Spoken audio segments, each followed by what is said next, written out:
Jesus. Goeiedag mense en welkom by Boslippies. Johannes, sê vir die mense jy's jammer.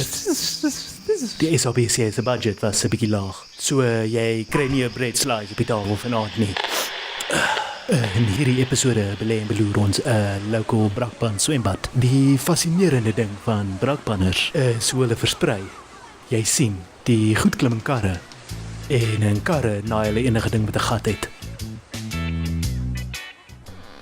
'n German Shepherd het nou die dag op my gras gekak. 30 minute later doen sy honde dit ook.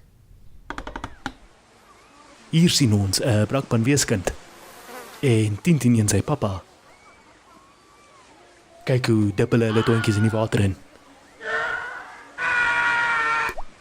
Tsepo het te veel kloor in die water gegooi.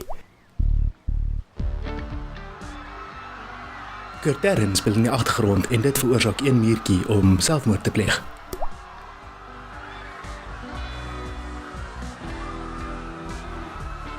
Gelukkig is Tsepo se kloor. baie effektief. Tsepo se kloor. Is nou beskikbaar by jou plaaslike brakpan verkoopsman. Wat is dit, Johannes? O nee, sies.